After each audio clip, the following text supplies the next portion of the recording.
नमस्कार दोस्तों, स्वागत है आप सभी का हमारे YouTube चैनल गोपेश ज्ञान इंस्पायर्ड में। साथियों, अपने अक्सर बहुत से लोगों को यह कहते हुए देखा होगा कि भगवान ने स्त्री को बनाया है परंतु उसमें एक कमी छोड़ दी है। दोस्तों, शायद ही कहने वाले को भी यह पता नहीं होगा कि भगवान ने स्त्री को बनाते समय उसमें क्या कमी छोड़ दी है। भगवान ने स्त्री की रचना करते समय उसमें कौन सी कमी छोड़ दी थी। दोस्तों, आज हम आपको बताएंगे भगवान ने जब स्त्री की रचना की थी तो उसमें क्या कमी छोड़ दी थी। आपसे निवेदन है कि इस वीडियो को बीच में छोड़कर ना जाएं। साथी, वीडियो को पूरा देखें क्योंकि इस वीडियो से आपको बहुत महत्वपूर्ण जानकारी मिलने वाली है। तो चलिए दोस्तों, सुनिए भगवान ने स्त्री की रचना करते समय उसमें कौन सी कमी छोड़ दी थी। मित्रों, स्त्री को संसार की जननी कहा जाता है। अच्छाइयाँ हर इंसान में होती हैं, चाहे वह स्त्री हो या पुरुष हो, और बुराइयां भी हर इंसान में होती हैं, चाहे वह स्त्री हो या पुरुष हो। दोस्तों, ऐसा कोई इंसान नहीं है जिसमें गुण ही गुण हो, उसमें कोई बुराई नहीं हो। और दोस्तों, ऐसा भी कोई इंसान नहीं है जिसमें बुराइयां ही हो, उसमें कोई गुण नहीं हो। परंतु हम लोगों के अंदर यह कमी होती है कि हम दूसरे की बुराइयों को तो देख लेते हैं मगर उसके गुण को नहीं देखते। साथियों, हमें किसी भी इंसान के दोषों को भूलकर गुणों को देखना चाहिए, क्योंकि कहते हैं मनुष्य जो देखता है वही सोचता है और जो सोचता है वही करता भी है। इसलिए हमें किसी की भी अच्छाइयों को देखना चाहिए। हम हमेशा दोषों को ही देखते हैं और यही कारण है कि हमारे अंदर गुणों का अभाव रहता है और दोषों की अधिकता भरी रहती है। साथियों, थोड़ी देर के लिए हम स्त्री पर दृष्टि डालते हैं। स्त्री संसार में ईश्वर की सर्वश्रेष्ठ रचना है। मानव की उत्पत्ति भी स्त्री से ही हुई है। यह भी मैं आपको बताऊंगा कि कैसे स्त्री देखने में जितनी कोमल होती है, अंदर से उतनी ही मजबूत होती है। संसार के हर दुख, हर संकट, हर स्थिति से लड़ने की उसके अंदर शक्ति होती है। हृदय में ममता का अपार भंडार होता है और कोमल भाव होता है। संतान के प्रति बेशुमार वात्सल्य होता है। स्त्री मानव और मानवता की रक्षक होती हैं, इसलिए स्त्री को पृथ्वी पर देवी कहा जाता है। कहते हैं जहाँ स्त्री का अपमान होता है, उसे दबाया जाता है, वहाँ हमेशा दुख और संकट भरे रहते हैं। घर में लक्ष्मी का आगमन स्त्री पूजा से ही होता है। इसलिए आपसे निवेदन है कि स्त्री को कभी कम ना समझे। स्त्री ही पुरुष की शोभा है। स्त्री से ही घर बनता है।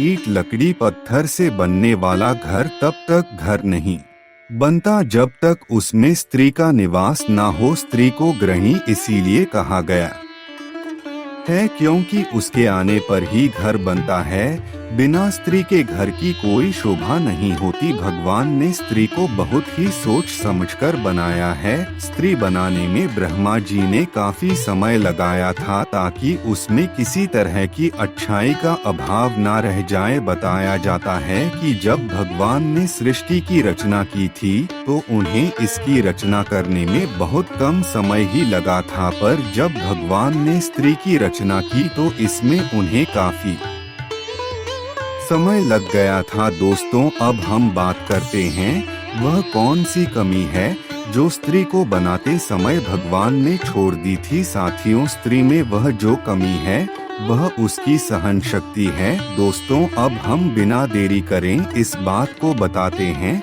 कि भगवान ने औरतों में जो कमी छोड़ी है वह क्यों छोड़ दी। साथियों, वैसे तो हम इसे कमी नहीं कहेंगे क्योंकि यह उसकी ताकत है। यह भी स्त्री का एक बहुत बड़ा गुण है। यह बहुत बड़ी अच्छाई है उसके अंदर। दोस्तों, जब ब्रह्मा जी सृष्टि की रचना कर रहे थे, उन्होंने हर छोटे से छोटे और बड़े से बड़े जीव की रचना की, पेड़ पौधों की रचना की, हवा, पानी, आग, दिन रात, जीव जंतु, पशु पक्षी, सब की ब्रह्मा जी ने रचना की है।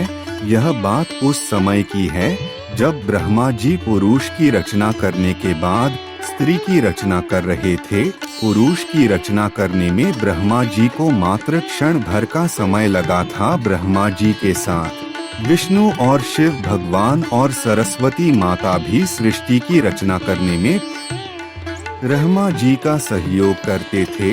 जब ब्रह्मा जी को स्त्री की रचना करते हुए काफी समय बीत गया, तब सरस्वती माँ के मन में यह सवाल उठा कि ब्रह्मा जी किस चीज की रचना कर रहे हैं जो उन्हें इतना समय लग रहा है। उधर ब्रह्मा जी बहुत सारे गुणों को बड़े सोच समझकर स्त्री के अंदर भर रहे थे। अब सरस्वती माँ ब्रह्मा जी के पास जाती हैं और उनके पास एक पुरुष की भांति आकृति बनी हुई देखती हैं। इस आकृति के पुरुष की तरह ही 2 हाथ थे, 2 पैर थे, 2 आँखें, नाक, कान, सब मनुष्य की ही तरह था। हर चीज मनुष्य के समान बनती जा रही थी। सरस्वती माँ ब्रह्मा जी से यह पूछने पर मजबूर हो जाती हैं, ब्रह्मा जी है क्या रचना कर रहे हैं, किस चीज की रचना कर रहे हैं? इन्होंने मनुष्य तो बना दिया है, फिर दूसरा मनुष्य क्यों बना रहे? अब माँ सरस्वती ब्रह्मा जी से पूछ ही लेती हैं, हे ब्रह्मदेव, आप यह किस चीज की रचना कर रहे हैं जिसमें आपको इतना समय लग रहा है? अब इस पर ब्रह्मा जी कहते हैं, हे सरस्वती, यह मेरी सर्वश्रेष्ठ रचना है। इसको दुनिया में स्त्री नाम से संबोधित किया जाएगा। इसके अंदर में अपार गुणों को प्रतिष्ठित कर रहा हूँ ताकि हर काम के लिए मुझे पृथ्वी पर न जाना पड़े। मेरी यह संरचना बहुत कठोर होगी। यह हर परिस्थिति में, हर परेशानी में, हर दुख में अपने आप को संभलकर एक नए जीवन का संचार करेगी। यह पृथ्वी पर कई रूपों में कार्य करेगी। यही इसमें विशेष गुण कहलाएगा कि यह स्वयं दुख सहकर, रोग तथा शोक से ग्रसित होने पर भी उसे सहन करते हुए अपनी जिम्मेदारियों को, अपने कर्तव्यों को निभाती रहेगी। साथियों, ब्रह्मा जी के मुख से स्त्री की सहनशीलता और कर्तव्य प्रहरता को सुनकर सरस्वती माँ बड़ी आश्चर्यचकित हो जाती है। बार बार इस आकृति को देखती हैं और वह यह सोचती है कि यह रचना पुरुष के जैसे दिखती है, फिर भी इसके अंदर यह सब करने की क्षमता कैसे होगी? पुरुष की तरह इसके भी 2 ही हाथ पैर हैं, 2 ही आँखें हैं, 2 ही कान हैं, फिर इसमें इतनी क्षमता कहाँ से आएगी? अब माता सरस्वती ने उसे छूकर देखा कि यह कितनी कठोर है, जो हर विपत्ति को सह सकती है।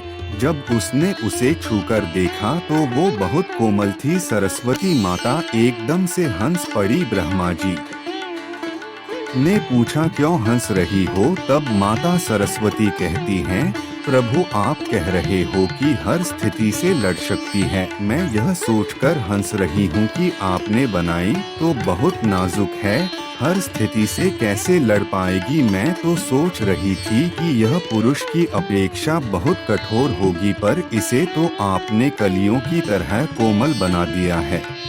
अब सरस्वती माँ ने देखा कि उस स्त्री रूपी रचना के गालों पर पानी की झलक थी। उसने उसके गालों से हाथ लगाया तो सचमुच उसके गालों पर पानी की बूंदें थी। सरस्वती माँ ने ब्रह्मा जी से पूछा, प्रभु, इसके गालों पर पानी क्यों बह रहा है? तब भगवान ब्रह्मा जी कहते हैं, यह इसकी आंखों से निकालने वाले आंसुओं का पानी है।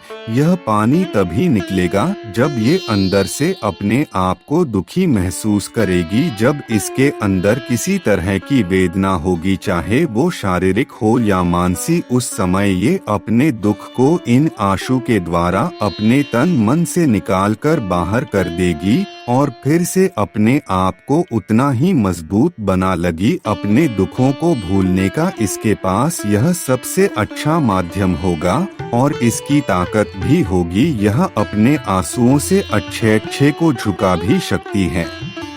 भगवान की बात सुनकर माता सरस्वती कहती है कि वास्तव में ब्रह्मा देव ने पृथ्वी पर रहने के लिए बहुत अच्छी रचना स्त्री की करी है। स्त्री का त्याग, बलिदान, साहस और सहनशीलता वास्तव में अद्भुत और अकल्पनीय है। स्त्री से बड़ा त्याग दुनिया में कोई नहीं कर सकता। वो अपने माता पिता, भाई बहन, सब परिवारजनों से अलग होकर विवाह करके किसी दूसरे पुरुष के साथ जीवन भर साथ रहने का प्रण करती है।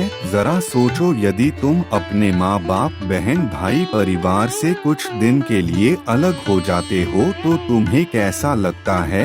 वह तो अपने उन परिवारजनों से हमेशा के लिए अलग होकर जीवन भर तुम्हारे साथ रहने आई है, जिनके साथ वो खेली है, पली है, बड़ी भी हुई है, जिन इंसानों के पास वह है, शादी तक अपना जीवन यापन करती है और फिर किस तरह एक अनजान स्थान पर जाकर, जहां उसका कोई परिचित नहीं होता, वहां वो रहकर जीवन की तलाश करती है, एक नए सिरे से खुशियों को एकत्रित करती है, उनमें ढलना का प्रयास करती है, उनमें अपना सुख दुख बांटती है। कई बार परिवार के लोग अलग तरह की सोच वाले मिल जाते हैं। उस समय उसका जीवन बड़ा ही कष्ट भरा होता है। उनके साथ रहने का प्रयास करती है। कई बार उनके बुरे आचरण के कारण जीवन का भी बलिदान करना पड़ता है। धन्य है ब्रह्मा जी की यह रचना, जिसका नाम स्त्री है, और उसकी शक्ति, जिसमें विधाता ने इतने दुख सहन करने की सामर्थ्य दी है।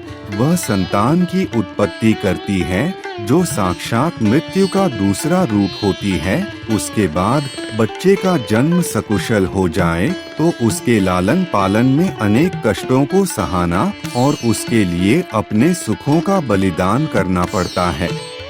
खुद दुख सह लेती है और बच्चे को दुख से बचाकर रखती है। यह त्याग और बलिदान बड़ा ही अद्भुत है। वास्तव में ही स्त्री एक दीपक की तरह अपना जीवन बिताती है। जैसे दीपक के नीचे अंधेरा राहत है और चारों दिशाओं को रोशन करता है, ऐसे ही स्त्री का जीवन है, जो अपने लिए तो कम दूसरों के सुखों के लिए अधिक जीती है, दूसरे के सुखों के लिए खुद कष्ट सह लेती है।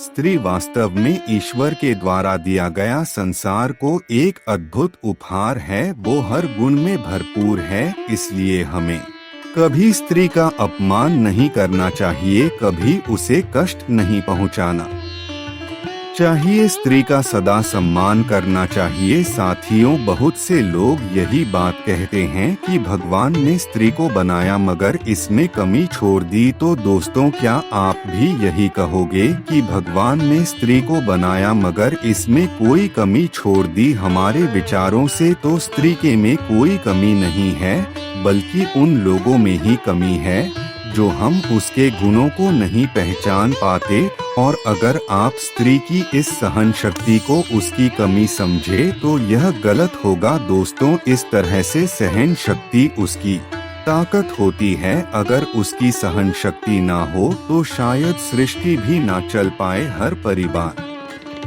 में, हर घर में हमेशा लड़ाई झगड़ा रहे तो दोस्तों, स्त्री के बराबर त्याग, शक्ति, सहन शक्ति और कोमलता, कठोरता पृथ्वी पर किसी भी जीव में नहीं है। चलिए साथियों, जानकारी कैसी लगी कमेंट में जरूर लिखकर बताना। वीडियो अच्छी लगी तो लाइक करना, और अगर आप चैनल पर पहली बार आए हो, चैनल को सब्सक्राइब कर लेना और बेल आइकन को प्रेस करना ना भूलना। साथियों, मिलते हैं अगली जानकारी के साथ। तब तक के लिए अपना ध्यान रखना। धन्यवाद।